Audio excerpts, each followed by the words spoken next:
Okay, folks, it's that time, and it's my both duty and pleasure to welcome you at this extraordinary association of the Notre Dame International Security Center and the Notre Dame chapter of Women in International Security. We only get together to bring in really special guests. WIIS, for those of you who may not be familiar with it, is a global organization now, headquartered in Washington, D.C., but with branches at many American university campuses, and I think some organizations devoted to advancing the place of women in international security. And today's speaker really epitomizes, she was wise before wise, I think. Oh, man. But my duty is not to introduce our speaker. My duty is to introduce our introducer of the speaker. And Ms. Maura Brennan is the president of WIIS, also co-president of the NDISC undergraduate fellows group. Talk about complicated organizational lines. She is a political science and global affairs major. She's worked a couple of times in the Senate on the Homeland Security's permanent subcommittees on investigations. Did you look into Professor Lindley, by the way, when you were there? I tried. They said too dangerous. Too dangerous. And she's done also interned on a Senate staff. She was an intern at the House of Commons in London when you were doing the London semester, which you probably didn't have time for the Great London pub crawl, right? I made a little time. In any case, I could go on forever singing her praises, but I'll just reserve one last praise for her. She's a Milwaukee girl, a graduate of Divine Savior, Holy Angels High School, and anybody from God's country is okay with me. Maura. Well, thank you so much, Professor Dash. That is far too kind of an introduction, and I will hope to give an even kinder and more deserving introduction to our esteemed guest today, Ms. Carmen Medina. I'll project. I'm sorry. Oh, no, don't apologize. Thank you very much. It is my absolute pleasure on behalf of both NDISC and WIIS to introduce Ms. Medina. Ms. Carmen Medina is the former CIA Deputy Director of Intelligence, and she has 32 years of experience within the IC under her belt, which, again, I can't tell you how much we appreciate your bringing those 32 years of experience to discuss with us not only how we as a whole can improve the means by which the IC serves and protects our country, but within the IC internally, how we can look and analyze this institution within our country and see how within diversity and inclusion and excitement for a more broad array of individuals that can protect our country can be furthered. Ms. Medina was part of the executive team with the Directorate of Analysis. She oversaw the CIA's Lessons Learned program. She was one of the first within the agency to engage in challenges with social networks and cultures of collaboration kind of within this analysis. And with that, she received from the agency the Distinguished Career Intelligence Medal. Again, with that, it is hard to introduce a woman who has done so much, not only for our country from the agency external, but for our country from the agency internally. Without further ado, would you please join me in welcoming Ms. Carmen Medina?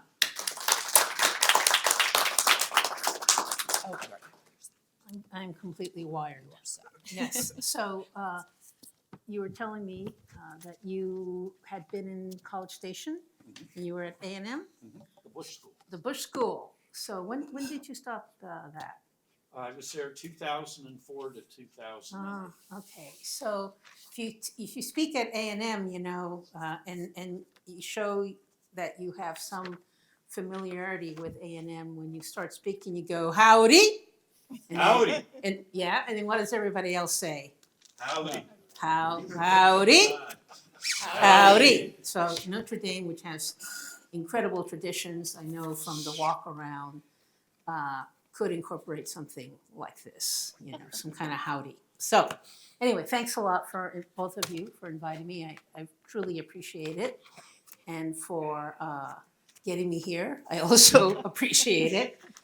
And for the students that I had lunch with and who organized the tour, Flint as well, it was really grand. So what I want to talk about today is entitled Diversity of Thought in the Intelligence Community, a Critical Need.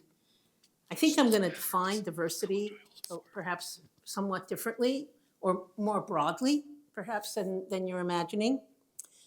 I think diversity of thought is important not just for the intelligence community, but for the national security and international security community writ large. While I talk, I know that you want to capture this all on film and audio. I don't mind being interrupted. I really would rather direct my comments to those areas that spark your interest. So I guess if you raise your hand, if you want to make a point at that moment, and I guess we can get them the microphone. And I hope many of you disagree, because it's only through those kinds of disagreements that we can really advance our knowledge and understanding. So I'm going to talk about several aspects of diversity of thought. I'll start with the one that most commonly comes to mind when we speak about diversity, which is ethnic diversity. I am Puerto Rican by birth. I was born in Caguas, Puerto Rico, and I lived there on and off until I was 8. Any Puerto Ricans in the room? No. But my dad was in the Army, so I was an Army brat. Any military brats in the room? Okay, no. And I ended up going to high school in Texas, in El Paso, Texas. I started university in Texas, so I had this kind of quality where I was, Puerto Rican, but confused, or people assumed that I was Mexican American. And I eventually got to the East Coast when I went to Catholic University. I was a debater in high school. Any debaters in the room? Excellent. I was a debater in high school, and the way I got to the East Coast, and really the way I started an agency career, was that I got recruited to go to Catholic University to debate there. And I remember being in the dining hall the first semester I was there and talking to the people there. We got to eat before the dining hall opened because I worked there. And I said, I'm Puerto Rican, but I also have a strong Texan identity. And I don't know really how to introduce myself here on the East Coast. Do I say I'm Puerto Rican? Do I say I'm Texan? And this young woman turns to me in all seriousness and says, well, this is about 1974. She goes, well, if I were you, I would just describe yourself as Texan, because where I come from, Puerto Ricans are lazy and dirty. That's, one of those lines you never forget. And kind of the first time I had really come to grips with that, in my life, the idea that being Puerto Rican was not like the finest thing in the world is to be Puerto Rican, right? And I guess that's my first sort of experience with some sort of ethnic discrimination or differentiation. Anyway, I ended up joining the CIA in 1978. And I think I was 23 years old at the time, so you can do the arithmetic. And at the time I joined CIA in 1978, there were very few women working as analysts, and there were even fewer Hispanic women. I think there were perhaps none. Oh, and I joke, you know how you can say something that isn't true, but is kind of true? You know, it's not specifically true, but it's generally correct. And I would make this joke that I would, during lunchtime, I would go around looking for the other brown person in the building because someone had told me that this person existed. That's not true. I never did that, but that's like a joke. Maybe you don't think it's funny, but I think it's hysterical. And the other thing that I want to, another story that's quite true is I think around 1982, I took a course, like a seminar on intelligence analysis, professional development, and I'm taking this course, and it's being taught by contractors, which means that they're retired CIA people. And so they were all at that time Northern European men. And I guess I stood out to them as a sore thumb. Remember, I'm Puerto Rican.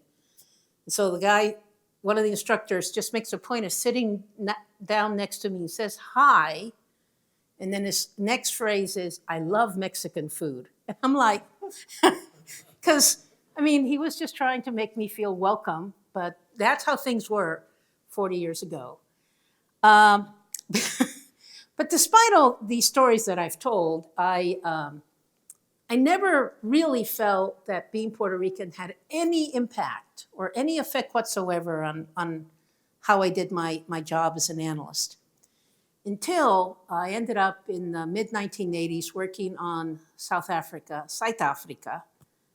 Anyone been to South Africa? Beautiful place.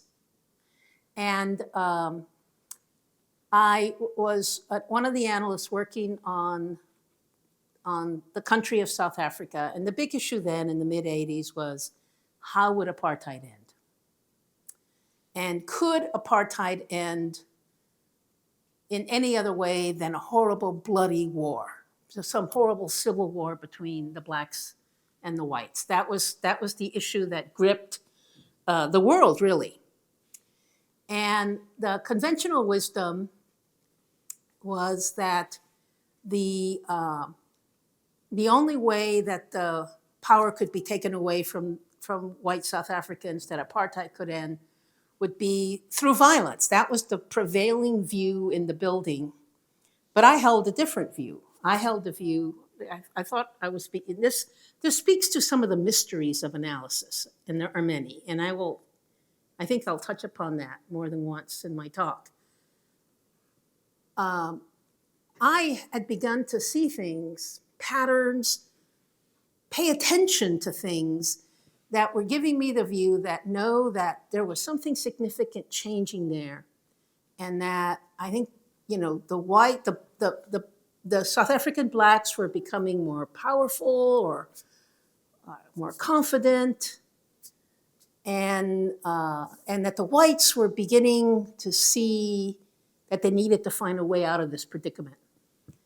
So I was actually, I remember, asked to write a rebuttal to a national intelligence estimate that came out, I think, in 1986 on South Africa. And in 1986, the estimate concluded that the South African whites nothing was going to move them out of where they were. And 4 years later, Nelson Mandela's released. So I wrote the dissent, and my boss at the time, who's a friend, is sent to South Africa by Bob Gates at the time to report back on the conditions there. Goes, he comes back. And my friend Clark does not like to be wrong. Who does? And he writes a memo to Bob Gates. And, I had a copy of this memo, a prized possession of my career. But I did not take a box home of classified documents when I retired. I remember I had saved a box. This is an aside, so someone remember where I was so I can return. I had a box of my little treasures from my career, and my last day, I just turned it in, and it's probably disappeared. But anyway, this memo that my friend Clark writes says, I've come back, and I think Carmen's more right than wrong. I think that there is a potential for more rapid change. Of course, the estimate had already gone out. And he goes, he says, why didn't I see it as quickly as Carmen did? He actually writes this in the memo. And he actually writes in the memo, well, maybe it's because I'm not Puerto Rican. What do y'all think about that? I know that we're capturing things with a microphone, but I remember reading that and going, what? And it was the first time, in all honesty, the first time I realized that someone sort of associated my ethnic identity with my analytic ability. Not a horrible thing, because it's kind of like making the argument for the importance of ethnic diversity in a knowledge organization, but nevertheless, kind of a little awkward. So anyway, those stories sort of paint a picture of where the agency was in terms of diversity when I started, and we're a lot better now. So the current director sends out a newsletter to annuitants every couple of months or so. And this is from a very recent newsletter where he reported on how we were doing in terms of diversity, equity. I must say, I hate the word inclusion. I hate that word because why don't I belong? That's why I hate the word inclusion. The fact that you have to use that word, you're saying something that I am not, inherently belonging. So that's a pet peeve. Anyway, so he said that at 2022, they were in a CIA 14-year high in hiring people self-identified as minorities. So not actually breaking new records, but returning to a previous time when they did a little better, 14-year high, 27-year high in hiring women, which I just thought, really? So 27 years ago, somehow we were doing better, and it's taken us all this time to get up there. Record high in hiring people with disability, promoted a record number of women and minorities to the senior executive service. And the intelligence community as a whole is doing pretty well. The percentage of, particularly on the issue of women, the percentage of IC officers who are women, intelligence community, is 39.5%. The federal workforce overall is 44.2%. So only 5 percentage points difference. What is that in math? Maybe kind of like 10% off. But on minorities, not so good. The federal workforce as a whole, if you use that as the benchmark, is 38.6% minority, and the intelligence community is just 27%. But progress has been made. You can, these are numbers, and you can get progress at one level of statistics and then no progress at all in other more relevant and important statistics. So the big issue has been for a long time retention.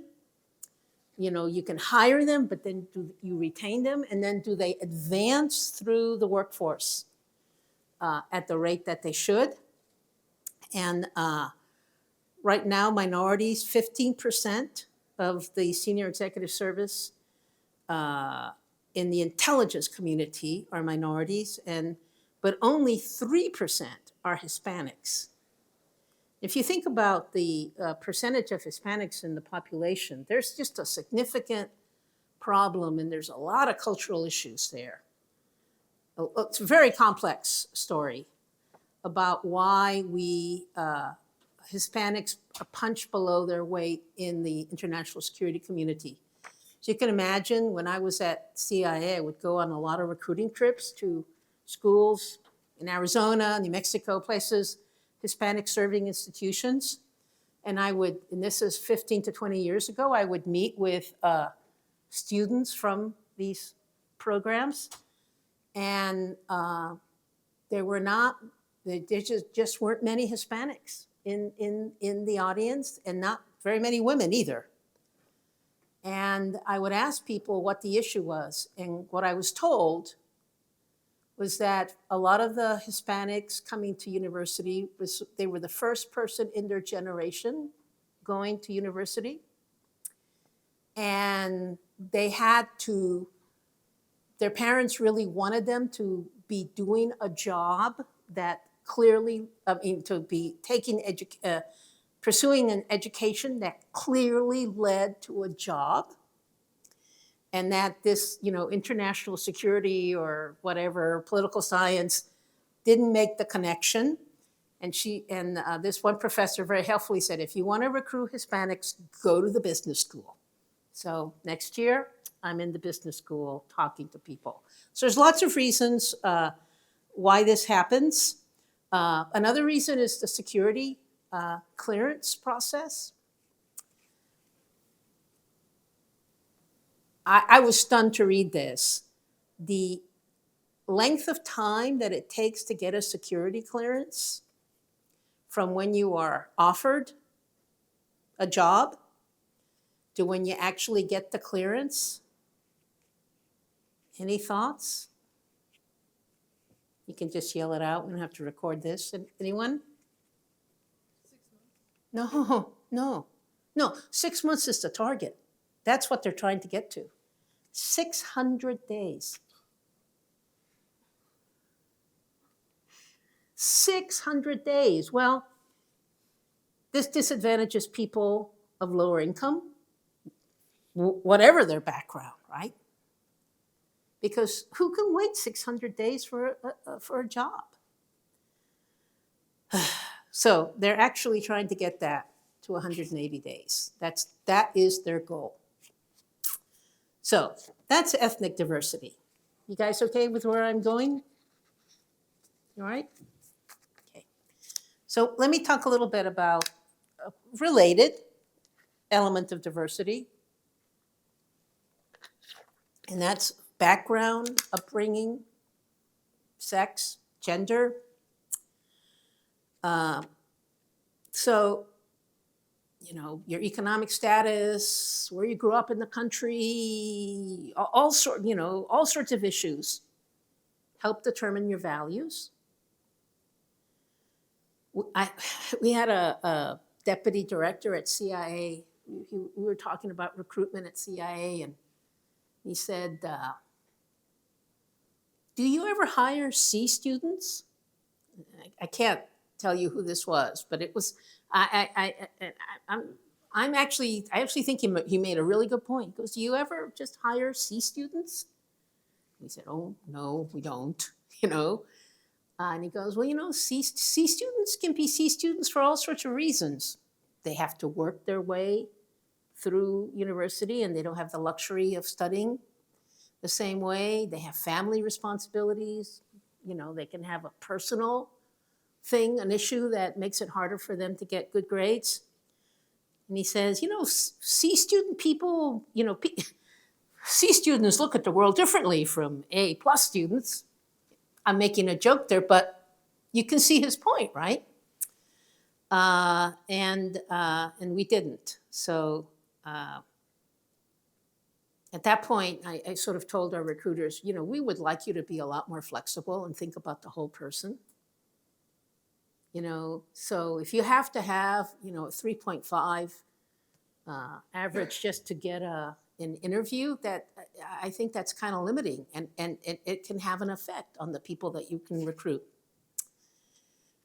We would, try always a lot to get, I don't know if this is a good or bad thing, but let's say, for example, we wanted people of Asian descent working at the agency. We thought, perhaps correctly or incorrectly, naively, that a Korean might understand Korean society better than Scotch-Irish or whatever.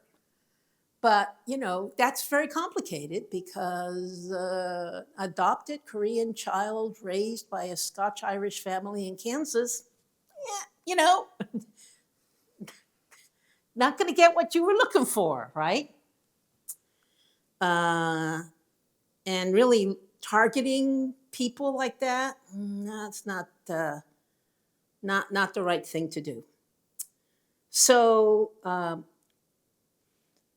this issue of hiring a broad range of people that represent sort of the fullness of a society, I think is very important for a knowledge organization, which is what the CIA is and what the intelligence community is. And it was often very difficult precisely because of that security clearance process that I described. Very difficult for us to recruit or hire people who had non-mainstream capabilities. Non-mainstream sensibilities. So when I would go to a college university, I always said the people, much to the unhappiness of the people in the room, I would always say the people I most want to talk to at this campus are the ones who are not here. The ones who under no condition would come to hear a CIA recruiter. And I meant it in all sincerity, those are the people I felt we didn't have enough of. We sort of, they self-selected themselves out. So the people who had lunch with me know why I'm saying this. So I was always looking for like anarchists, right? Traditionalists, queer thinking. I wanted all of those people to think that the CIA was a place that was hospitable for them. My experience is how we think about the world is inextricably linked to how we became in the world. And our ability to understand the full range of human motivation is limited if we don't really have a full range of humans. And I think these comments might give you a clue, an idea about how I think about the question of analytic objectivity. Does anybody have any questions at this point that they'd like to ask me? The young man here needs a microphone.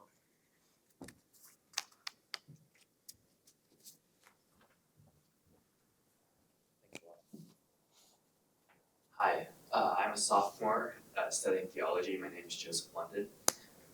Just out of curiosity, following up to what you just said, is analytic objectivity a thing?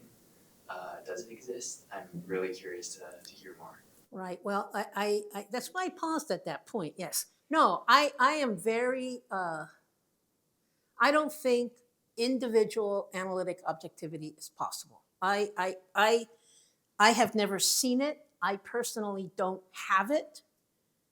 And from what I understand of neuroscience and cognitive science, I doubt that it is possible. Even playing around with ChatGPT, I think there's very clear bias line you could draw through ChatGPT. One of the things I say is that expertise is just another word for bias. At the moment, that's how extreme my view is on this. At the moment that you develop great expertise on an issue, that expertise becomes your filter for how you process all new information. And eventually it'll act as a bias, no matter how good your intentions.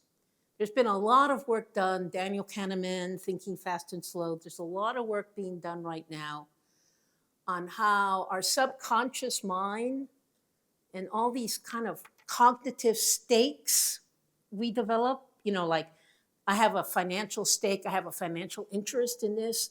I think as we live our lives, we develop cognitive stakes where we really want something to be true. And subconsciously, it's very difficult, if not, I think, impossible. In fact, I do think impossible to fight that. I think you can construct an arena, a situation, a team environment where you can discover, process, develop knowledge in an objective way. But I think that's a team activity, and I'm just very dubious that it can be done as an individual.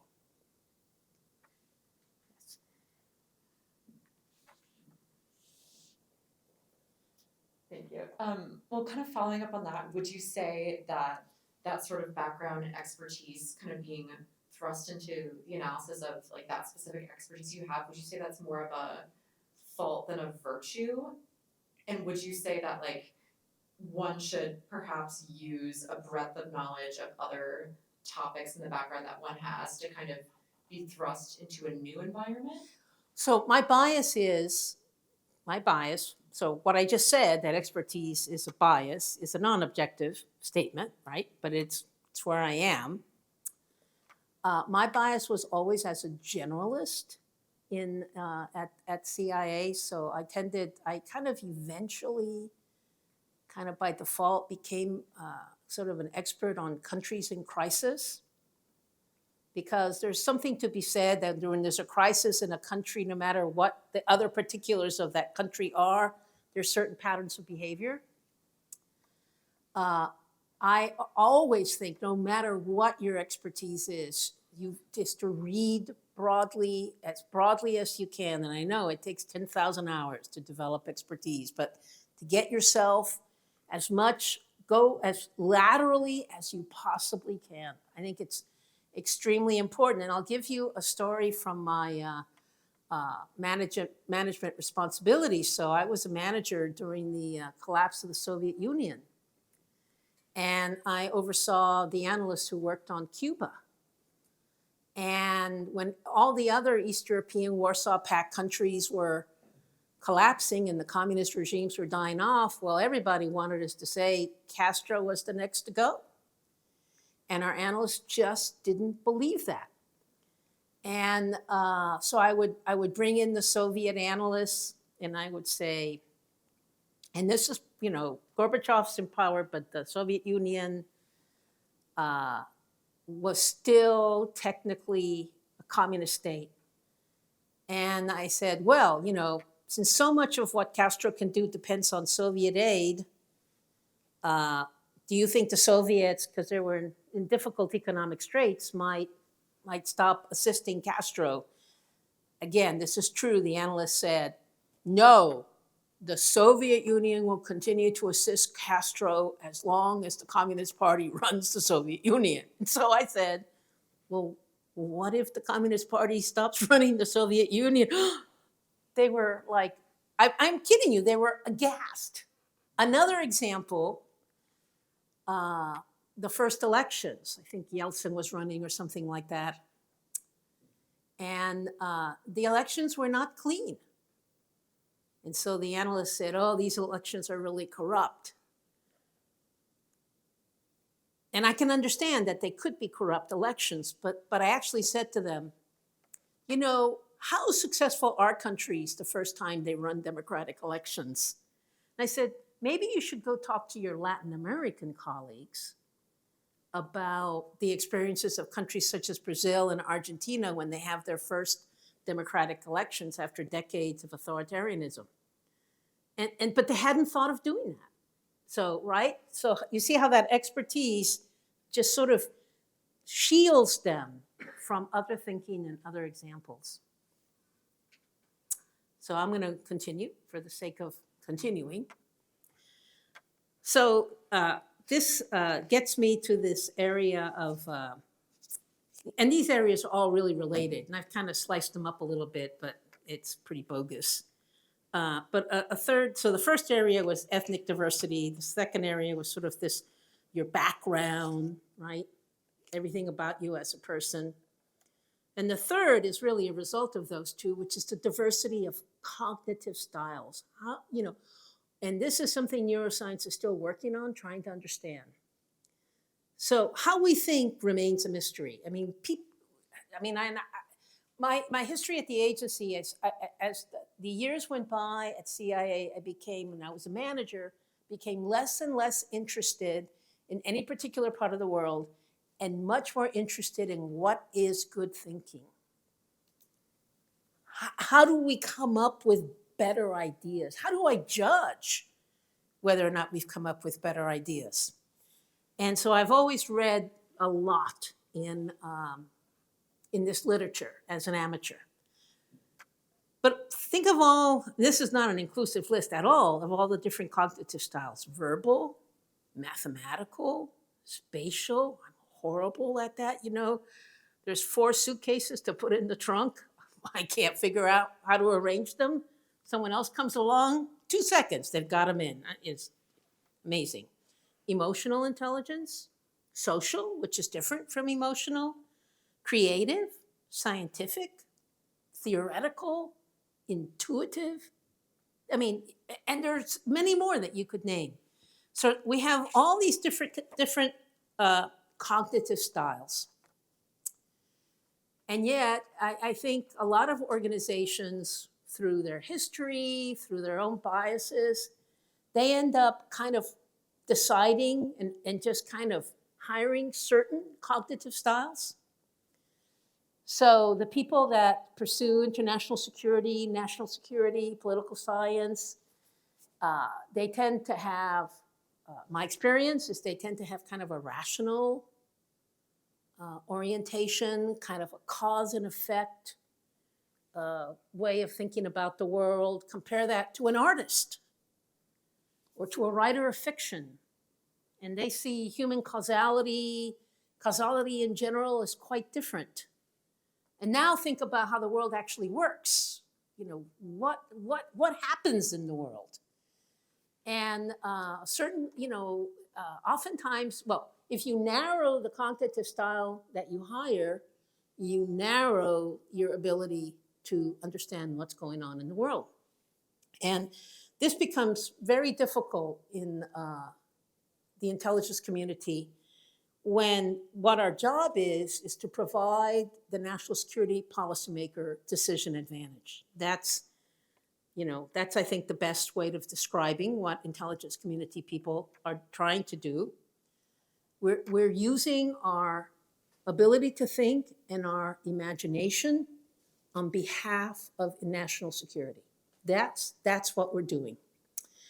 And we, it's our responsibility to help them think more fully or differently about their problem set, to provoke their thinking. And when the intelligence professionals and the national security policymakers are cut out of the same cloth, what you have is an echo chamber. You're not really provoking each other's thinking. I want to tell a little story about my time at CIA when I was a leader of the analytic directorate. We would meet with senior policymakers, and they would ask us, they would say, we'd ask them how we're doing, and they said, you need to produce more insight. All right, what is insight? I would go back to the analyst and I would say, you need to produce more insight. That's what the policymakers say. And an analyst said to me, very good question, what is insight? Right? Good question is always that question you don't know the answer to. Really good. And I thought, I have to come up with a definition of insight that is, useful, more or less accurate, but also teachable. Okay, so I'm asking you all, what is insight? Does anyone have any thoughts?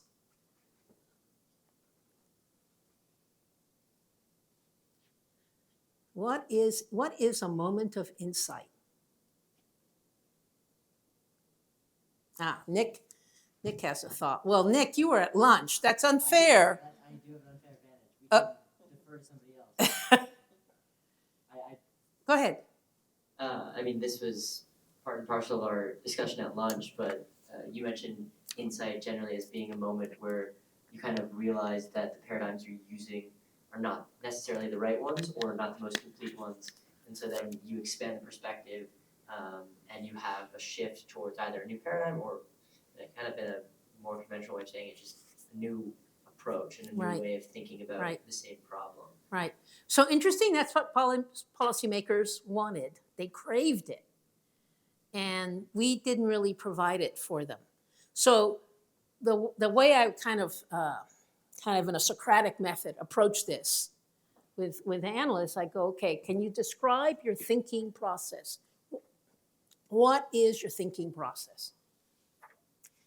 And the analyst would say, well, I read and then I write. And I go, okay, there's got to be something in between those two things. You read and then you write. Okay, what happens in the middle? One analyst actually said, I shake my head, and some ideas come out. So first I thought, well, isn't this fascinating that actually, and I didn't have, none of us know how to describe our thinking process. And yet the quality of our thinking is the single most important determinant of what we do. So finally, after much, I'm not sure this is correct. I mean, I read in this area a lot, but this is what I came up with as a teachable thing. After you read and kind of feel that you've read enough, which is iterative, you might go back and forth, I think the first step in thinking is categorization. You put the stuff you've learned into categories. You go, this is important, this is not important. This is a sign of India's ascendance. This is a sign of India's malaise. This is new, this is not new. You just come up with all these categories. This is a sign of Chinese leadership strength. This is a sign of Chinese leadership weakness. And then after you establish those categories, every new piece of information that comes, your bias is to slot them in the existing, to make them fit into the existing categories. Right? And so what do you do with a piece of information that doesn't fit easily into any of your categories? Realistically, what do people do with the piece of information that doesn't realistically fit their categories? So much the worse for the piece of information. Not important, right? So it takes a very long time, too long, because we don't think about it, to go, oh, there's a lot of information now that doesn't really fit my categories anymore. Maybe I need to rethink the categories, right? So you can have, I think of kind of grade one insight is I take a piece of information and I go, I think this is an example of X. And Lisa takes that same piece of information and goes, no, I think that's an example of Y. That tension between our two interpretations and unpacking that tension is a moment of insight, right? And then a kind of even higher level of insight is when you go, our categories are all wrong. We've been looking at China completely the wrong way. This isn't a country in ascendance. This is a country in crisis. However you want to make an example of that. So, and your ability to recategorize, to see information differently, is all related to your cognitive style. And different people are just going to have different cognitive styles. And when we assemble analytic teams, we don't have a way of taking that into account. What are all the thinking styles I need to have in my team to really deal adequately with the issue of China? I couldn't begin to answer that for you, right? So I have this thing when I talk to HR audiences, I go, the HR professionals who figure out ways of matching cognitive styles to what you need at work in a way that's non-discriminatory. That's another huge issue that they're going to be, it's going to be heroic when they do that. I think anyway. So let me say a word about forecasting. Okay, are you still with me? Okay. So we got about 45 minutes left. So let me say a word about forecasting. predicting the future is really hard. It's almost impossible to do. Causality, is exponential, right? We like to think of, conveniently, we like to think of causality as A causes B, B causes C. That's not how causality works. A causes, a multitude of future things.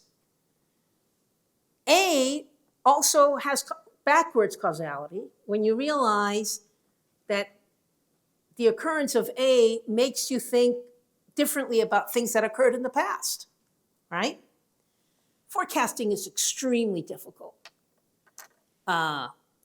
So I don't think anybody in the intelligence community, I don't think we should fault ourselves for our inability to forecast. But what we should really fault ourselves, and we do this all the time, is our failure to observe the present very carefully. Almost anything that the intelligence community has been surprised about, after it happens, everybody can point to any amount of information or anecdote that was a precursor to this. So what we should fault ourselves and what we should blame ourselves for is that we do not observe the present as it emerges in a non-judgmental way. Most of us observe, all of us, not most of us, all of us observe the present through the prism of our cognitive style and our area of expertise. So don't worry about forecasting, but figure out how you can monitor the present as comprehensively and non-judgmentally as possible. So when I see something new happening, it's my bias to go, this could be really something. This could be really important, right? I'm often wrong, but every once in a while, and I'm right. When I'm right, I'm really right, or, kind of great thing to be. All right. So I think kind of another element of why we need more diversity of thought is I think we have to diversify how we think about international security. And I think people are doing this, right? So international security, it's, the nation state or even the non-state actor is not the only unit of action or unit of measurement for the world, right? You can't see everything through the focus of the nation state. So there are all sorts of issues that don't lend themselves to being thought of through the focus of the nation state or even the non-state actor. So, climate change, water shortages, resource shortages, gender politics, populism, misinformation, extremism, the rise of non-elites as a source of power in contemporary society. I think that's huge. Population displacement, underpopulation, which I think is going to be the issue of the second half of the 20th century. And it's going to have an effect on every aspect of society because everything we do in society is based on growth. Our politics, our economics, our individual aspirations, our sense of meaning, based on growth. The IC traditionally has had what I call a house ideology. There's the IC says it's objective, and yet the IC actually has, I would argue, a house ideology. Anyone have a guess as to what that could be? I'm not necessarily expecting you to get this. This is a little obtuse, maybe. And this gets in the way of being objective. So I think the intelligence community's house ideology is that it's a world full of enemies. And that's why you're always going to need us. God forbid that we can't exist unless it's a world full of enemies. Not everyone is an enemy, but there's a lot of them. I think that's our house ideology. And I think we have to get beyond that. I was talking at lunch with this article by John Mearsheimer that just drove me crazy about the U.S.-China rivalry and how when China began to emerge, we should have squashed China and kept it from becoming more prosperous. As if lifting 500 million people out of poverty isn't like a human good, it just drove me nuts. But that's the kind of thing the IC would say. So anyway, to appreciate all these new issues and every other new issue that's going to emerge, to appreciate the world as it emerges, we have to have agile and different thinkers. We have to have thinkers who are not just the people that are traditionally attracted to work on international security. That's my strong conviction. I met once with Doug Feith, who was a very controversial Undersecretary of Defense for Policy under W. Bush administration. And he said to me, "You know what's wrong with your analysts?" I go, "No. They don't read enough fiction." I go, "Really?" He goes, "They don't understand the world. They don't understand humans as they really are." That's why you have to watch Death of Stalin, by the way. They don't read enough fiction. So I told our analysts that, I reported that, and I have an analyst who heard it, and I've learned just this year that he started a book club among his fellow analysts where they read a book of fiction every month or so. Inordinately proud of that. But it's not just fiction. It's art, it's movies, the world. Often it's artists who have a sense of what's changing in the world before anybody else can articulate it. You know, think of Picasso and Cubism and all that art that occurred before World War II. And it's kind of fractured and disjointed. There's a great book I read recently called The Edge of Irony by Marjorie Perloff, who writes about Austria between the two world wars, a favorite period of history for me. And what she's describing is the artists, the playwrights, the novelists who anticipated the rise of Nazism. But it wasn't appreciated because the people, you know, the diplomats and the national security policymakers, that's not what they were reading. In our time, Neil Stephenson, who's read Neil Stephenson? He's a science fiction writer, and he wrote a famous book called Snow Crash, and another one called Cryptonomicon. He's the first person to coin the word metaverse, and his book Cryptonomicon was seen as a precursor to cryptocurrencies. Developers of Google, programmers in Google, were mandated to read the book Snow Crash as they were developing their technologies. Have we read them? I actually have Snow Crash in my house, but I haven't read it yet. But but I'm old and my career's over. But what are you doing to make yourself better situated to understand the world as it is emerging? I had a guy who worked for me once, and this was as the Soviet Union was dying, and he was a Soviet expert. And he would read a book at lunchtime, and he was reading a book about Russia, Soviet Union or something. I didn't do it because it would have been wrong, but I was so tempted to say to him, "Lou, don't you think it's about time you start reading books on different topics?" Right? You know what happened after the collapse of the Soviet Union? Of course, there were hundreds of analysts that had been working in the Soviet Union, and we didn't need quite as many then. And so they just got reassigned whole cloth to work on different accounts. I'm not exaggerating, there was actually an entire team of economists who were moved away from the Soviet Union to work on a country in Asia. Over there, right? So that's just an example of how agile you need to be, I think, to be a great intelligence analyst.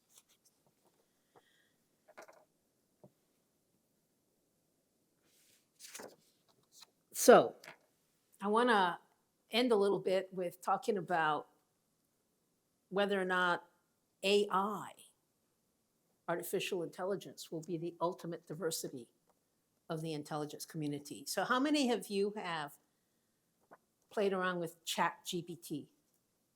Yeah, I would imagine a lot of you have. So me too, I've been playing with it. So I asked it, just a couple of nights ago, I asked it a couple of riddles. I got these from the 10 best lateral thinking puzzles. So I thought I would ask you all, see whether or not you can do better than ChatGPT. I will tell you that ChatGPT did horribly on this. Really, I was like happy to see finally. Okay, you ready? Okay. A woman walks into a bar and asks the barman for a glass of water. The bartender pulls out a gun and points it to the woman. She says, "Thank you," and walks out. So what was going on? This is a riddle. This was one of the 10 best lateral thinking problems. If you just know the answer because you've heard the riddle before, don't volunteer right away. Does anyone know what that is? I couldn't get this. I was like, a woman walks into a bar and asks the barman for a glass of water.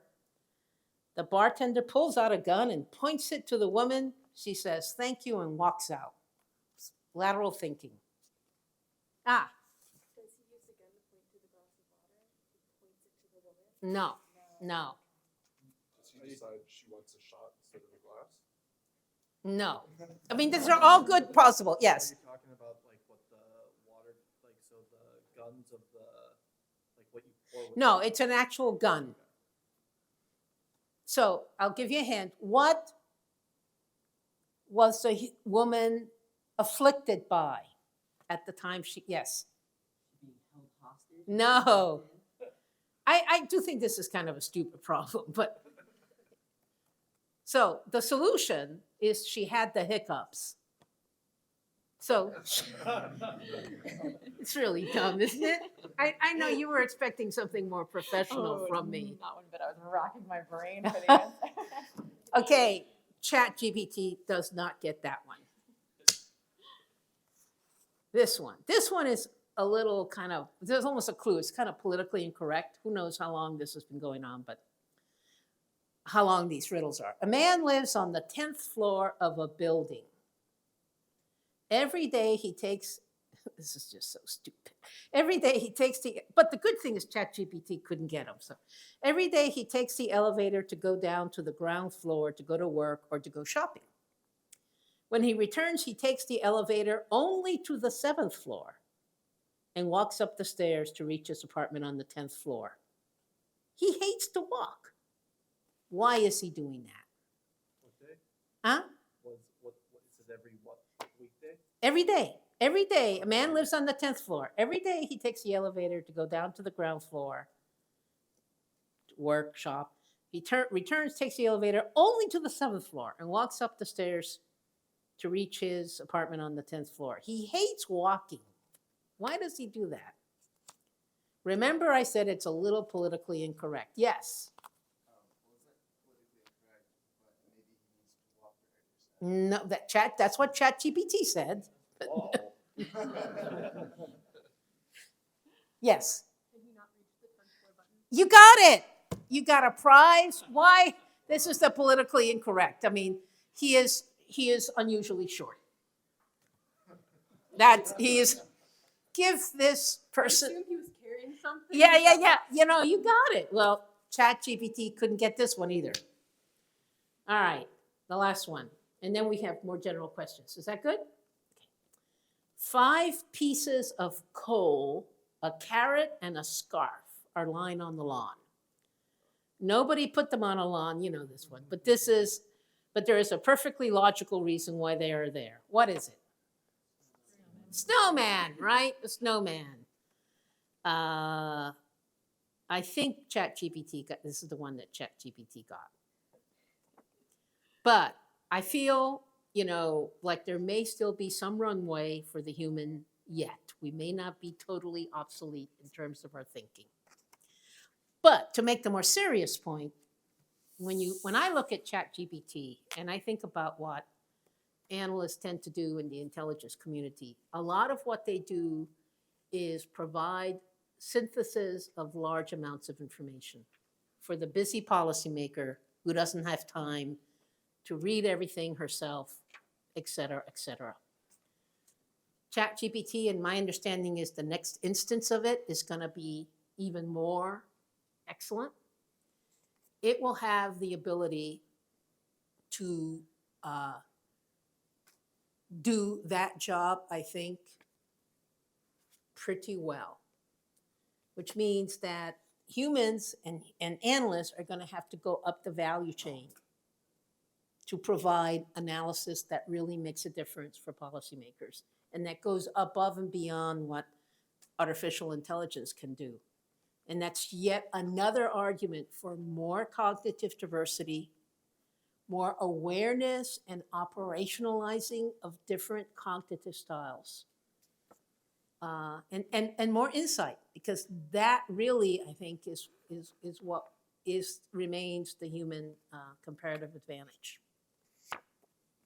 So we have a little less than half an hour, and I'm happy to answer any questions you may have about what I spoke about and what I didn't speak about.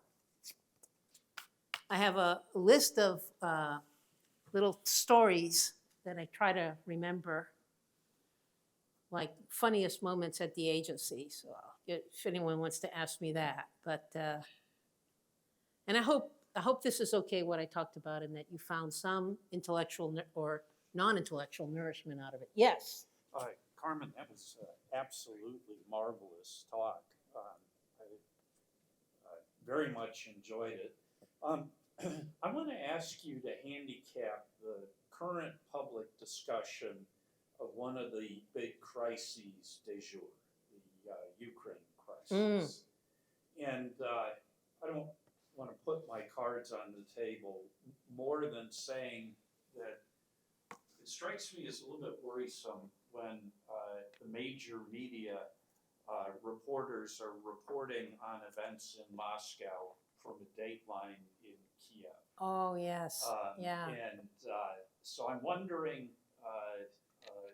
how you, I suspect your perspective on the inside probably isn't what it once was, but just how the public discussion of what's at stake, what caused what is going on, particularly in the context of a diversity of opinions. Because a big takeaway from your talk for me was this argument about no individual can be unbiased. So it's got to be a system that produces or minimizes biases. And I guess my bias is I'm a John Stuart Mill liberal. So I think a marketplace of ideas where there are a lot of different ideas running into each other is best. Yeah. How to think about Russia, Ukraine. Okay, when it,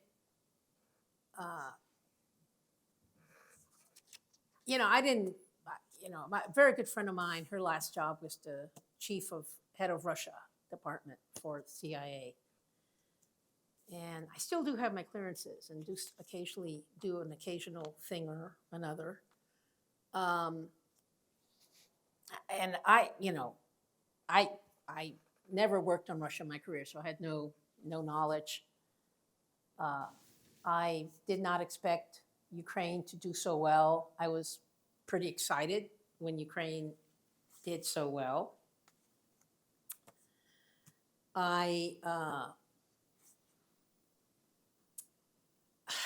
Again, very difficult to forecast. I think that the press is just like, the press are like momentum investors in the stock market. Whatever thing seems to have the momentum, that's what they just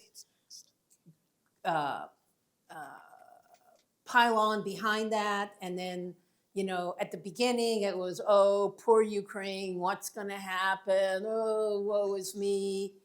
And now it's plucky Ukraine, and now it's Ukraine on the offensive. My friend, so I'm gonna quote her, so she expects there to be a very serious Russian offensive in the not too distant future.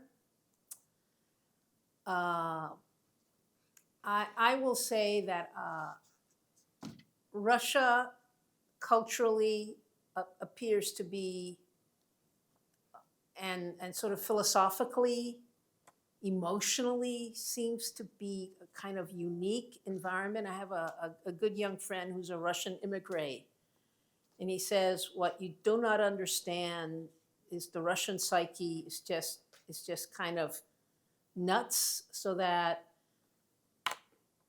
you know, so what are the ways out of this, right? Well, the only acceptable way out of this, I think, right now, for the West and for history, is there to be some change of government in Russia. So my sense is that Ukraine can never deliver a knockout punch to Russia, and I don't think Russia can deliver a knockout punch to Ukraine short of using nuclear weapons, which of course just becomes a completely different conversation. So the only possible solution seems to be some kind of regime change. My friends who are Russian experts just either, one, don't think it's possible, or two, if it is possible, whoever follows Putin is going to be worse. That's the kind of the betting line. Having worked on South Africa and observed what happened in the Soviet Union before Gorbachev, in my theory of what happens to societies under stress. So this is in that little category of things that I felt I worked a lot on and learned a lot about. So you have a kind of an authoritarian, totalitarian regime, which you had basically the white government in South Africa was like that. The government in Russia under Putin is like that. So my theory is that whenever you have a regime like that, that's making decisions that are dangerous for their country, right? Underneath that layer of the top leadership, there will always be individuals who know what we're doing is going to end up being a mistake for us. You know, there'll be the lieutenants underneath the top leadership who are going, golly, I've got to remain loyal, but what's going on here is going to be a disaster. And when there is an opportunity for one of them to assume power, they will, for at least a short period of time, behave rather precociously. So in South Africa, it was P.W. Botha, who was this crazy apartheid never-ender. He's removed from power. The defense minister, not defense minister, maybe he was. F.W. de Klerk comes into power. We didn't know anything about him. And the next thing we know, he releases Mandela. What explains that? There's my theory of they're like stewing because they know they got to go in a better direction. Not because of some great idealism that they have, but just kind of a sense of like survival. I think the same phenomenon occurred with the late Soviet rulers, and Gorbachev was under them and kind of going, if I ever get an opportunity, things are going to be different around here.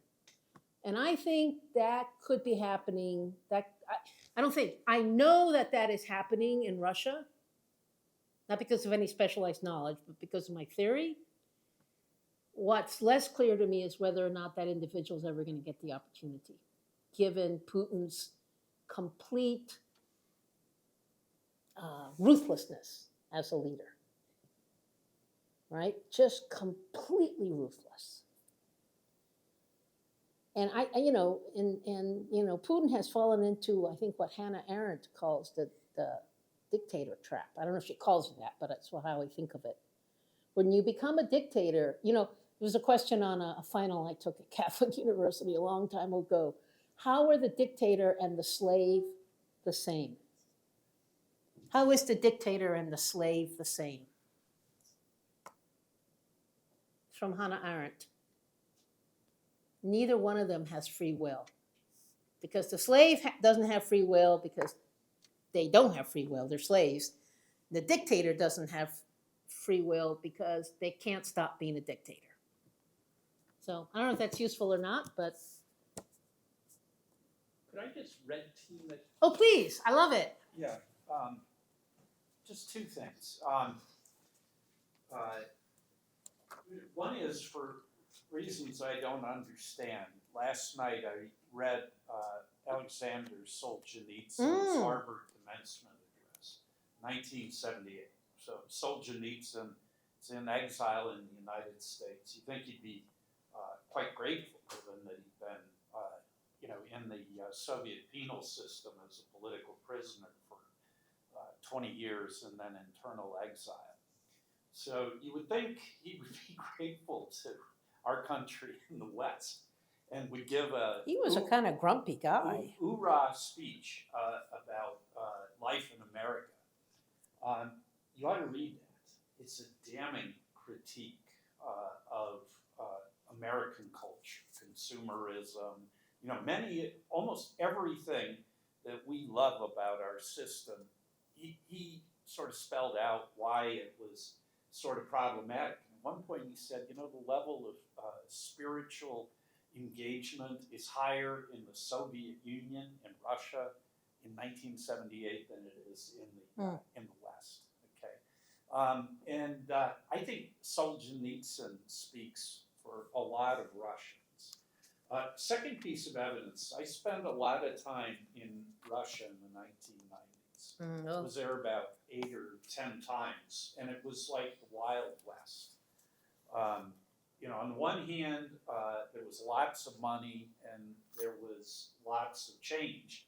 On the other hand, it was a society in crisis because a few people were making a lot of money, a lot of other people were very poor, and everybody was, their whole pole star of how the world worked was gone, and they were trying to find something else. And a lot of the Russian liberals looked to the West and hoped that the West would be their salvation. And what did we give them? We gave them shock therapy, which immiserated a big part of this country. Right. And we expanded NATO. And Russian liberals said to us, and I remember Andrei Kozyrev, when he was the foreign minister, I was in a meeting with him. He was desperate to try to get the message to the Clinton administration. It was basically, if you care about the future of Russia, democracy in Russia, you will not expand NATO. And he was saying that to everybody. So everybody in the Clinton administration, of course, knew that. So what do we do? 1999, first wave of NATO expansion. Who comes onto the political scene in Moscow at the end of 1999? Putin. Vladimir Putin. Yep.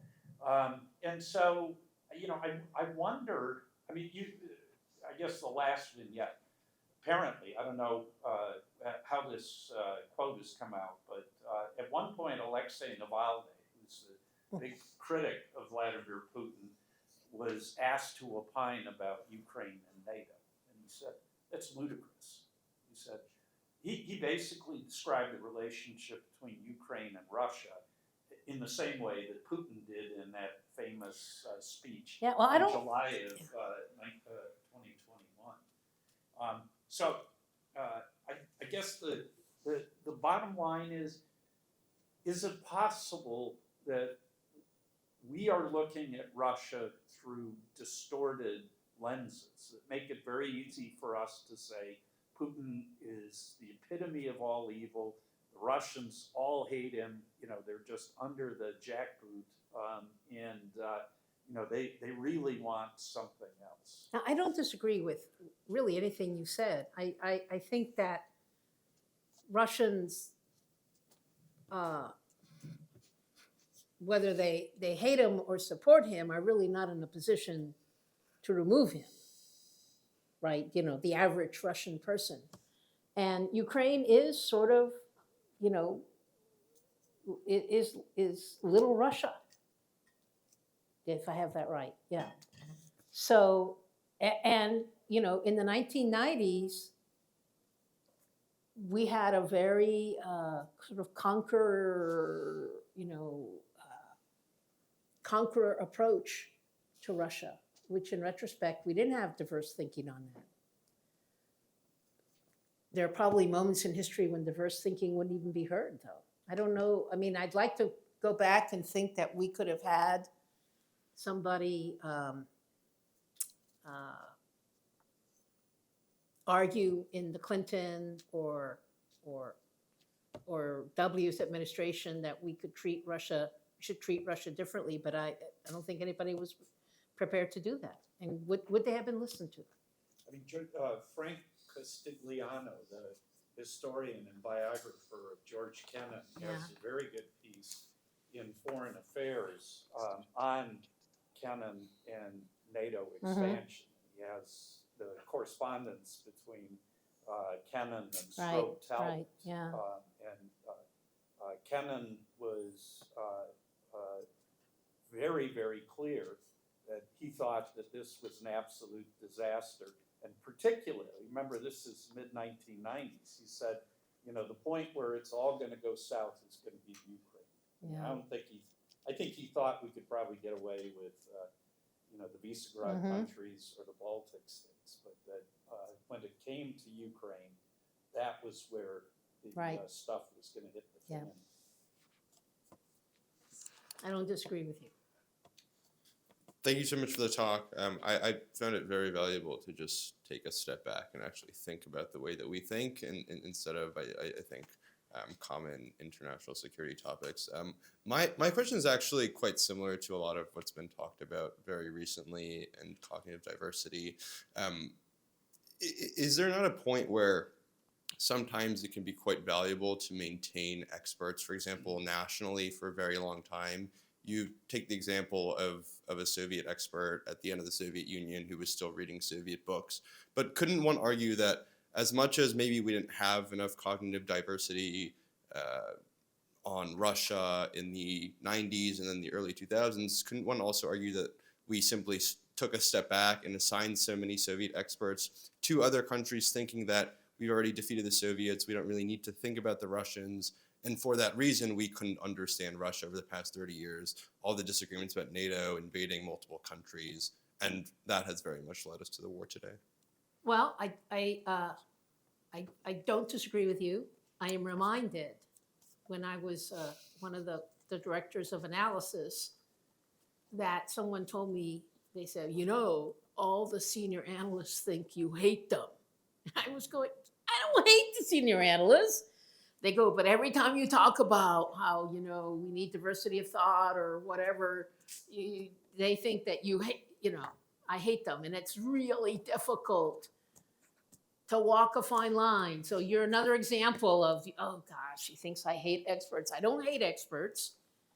But I think sometimes, I think, not just sometimes, but often the intelligence community had this sort of cult of the individual expert, and that I heard Mike Hayden, when he was director, he was saying, because we hired so many analysts after 9/11, he was saying, we have almost all of our individual analysts have like 3 years of experience or less.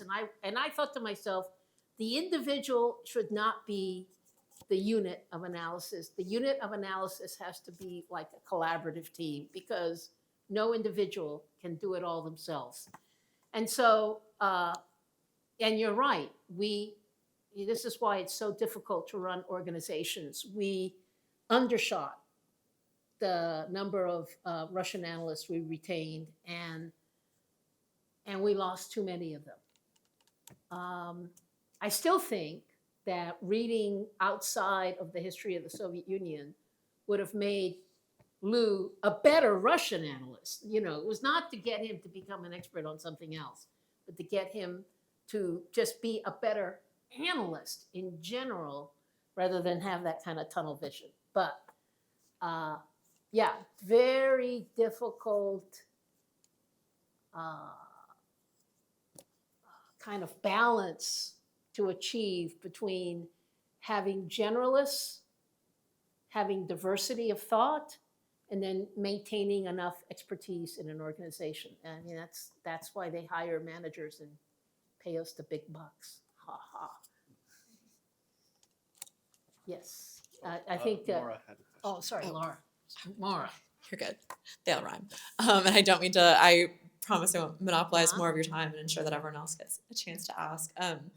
I had a question kind of about one of the issues that I believe has been plaguing the IC more so for the last 30 years. And it's that of intelligence sharing. What do you think in terms of kind of this renewed push in, as you were saying, diversity and cognitive style, and applying that to analysis and applying that to the way that, you know, the CIA works internally and other agencies work internally? How do you think that can be used to combat this? That there's not enough sharing? Yes. Is that the issue? Yeah. You know, I will say that here we are in 2023, and I still hear stories about how different components of the intelligence community don't share information that they should be sharing. I mean, it's just criminal at this time. How could diversity and I'm not so much that I don't so much think that cognitive diversity or diversity of thought can help that issue.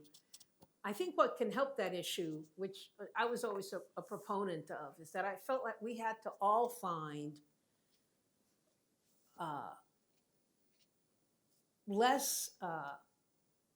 more informal ways of working together. So one of the things that happened in the intelligence community is that we wouldn't actually talk to each other about projects that were in progress. And like, I wouldn't show Nick my paper until it was like almost done. In fact, until it was done. In fact, so if Nick had a question or wanted to make a suggestion, the last thing I wanted to hear was whatever he had to say, because I was almost done, right?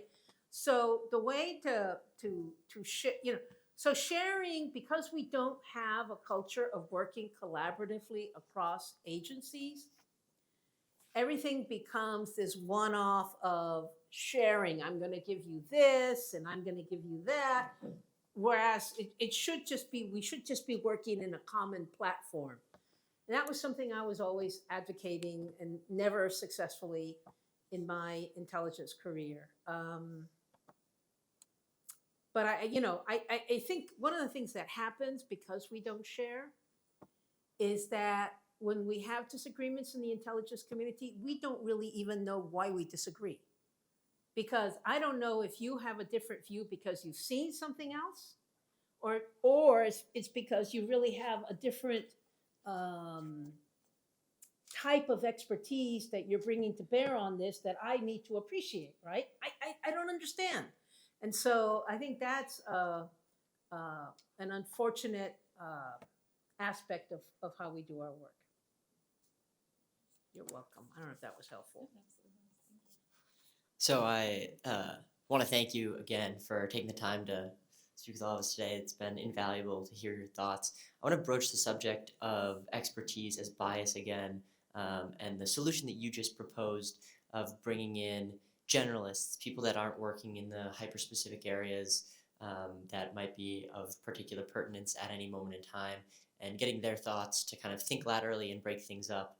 I see a lot of value in that. I also see some potential roadblocks, especially in contexts where there are relatively high informational barriers to entry, and there's a reason that these expert groups have become the expert groups, and they are the go-to people to talk to on these subjects. And so, of course, the individual expert is it doesn't have the same sort of intellectual latitude that an expert group might have, and that is part of the solution. But at the same time, these people have all been inculcated with the same kind of substantive informational basis that they bring to their work in order to get to where they are.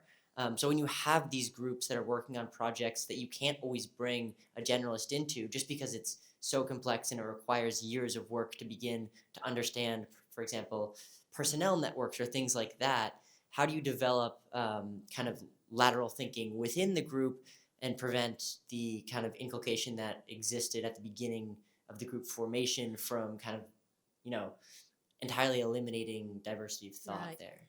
Well, hard question.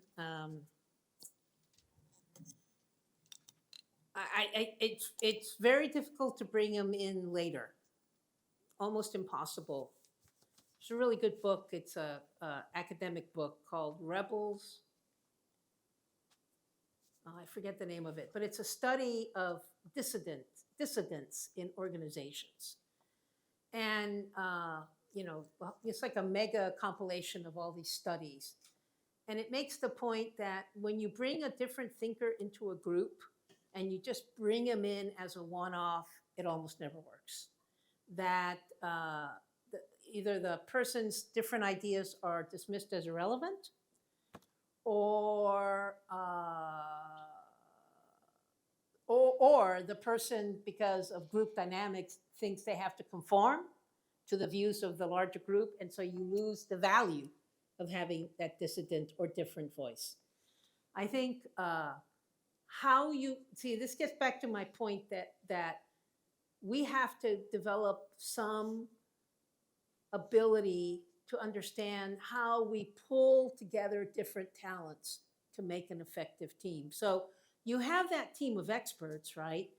But do you narrowly define the expertise in that group to exclude important cognitive talents that yet you need to consider in that issue? So you would often get a group of Soviet analysts, and they were like hardcore criminologists. And you would go, well, is there anybody in the group who sort of understands the sociology of the average Russian, or has even like is a cultural anthropologist or a sociologist, and might bring some of that into their study of Russia? Invariably, that person wasn't there, because we never thought of them as having an important contribution to make to the study of Russian society. So when I say we have to rethink it from the beginning of how we perform these knowledge teams, or how we put together these knowledge teams, that's the point at which, to take your example, you need to inject diversity. One of the things I do when I teach this intelligence class in Spain is I divide the class into, okay, you're going to be thinking about the rise of China, you're going to be thinking about terrorism, and you're going to be thinking about something else. And then I only let them do that for 20 minutes, and then I switch up all the groups. And all of a sudden, the China group has to think about terrorism, and the terrorism group has to think about whatever. And it gets you that kind of temporary but nevertheless valuable opening of the mind to different ways of thinking. So, it can be done. It's just very difficult. I agree. Couple quick questions. What is the art world telling you now about the world? And is there a journal called Current Interpretations of Political Art or something like that? Oh, I don't think there is. So that's okay. quick question number one. The other one is, how about big data as a source of diversity? So, Amazon hits or purchases, Google hits, all that kind of thing as a source of diversity. Yeah, so one way that you can kind of create some individual diversity of thought, I like to do this thing where I tell a group of people that I'm working on I want you to go home. I want you to read People magazine. I want you to read The Athletic. I want you to read Popular Mechanics. And then I want you to come Monday on a card with something you read in one of those different publications that you think is relevant to our problem. So, and it's often just some strange lateral thinking. Well, I read this article about wrestlers, and it made me think of how to think about, this as a wrestling problem, that kind of lateral thinking. So yeah, I think using different data sources and being just fun, having fun with exploring different kinds of data is a way of boosting your own diversity of thought and the inputs into your own thinking. Art. I think it's interesting that representational art seems to be making a comeback, and I don't exactly know what that means, but I think it's going to mean something. I don't go to museums as often as I should, and I don't know who the really great artists are right now at the edge. So yeah, that's about all I can say. I feel like there's something really interesting about society with all this gender and sexual orientation. I just think almost like we're redefining on the fly what it means to be human. And I just think it's really interesting, potentially really powerful, but that's about all I have, right now. But, just read as broadly as you can and don't become a prisoner of your own expertise.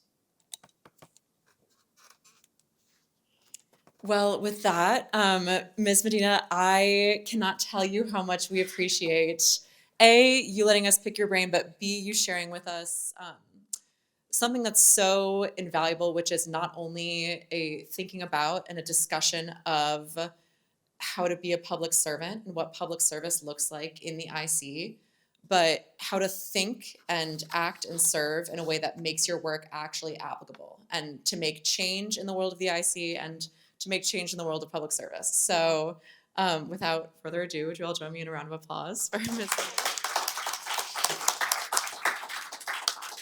And with that, I'd like to present you with a challenge coin, coin. Exactly, from Endisk.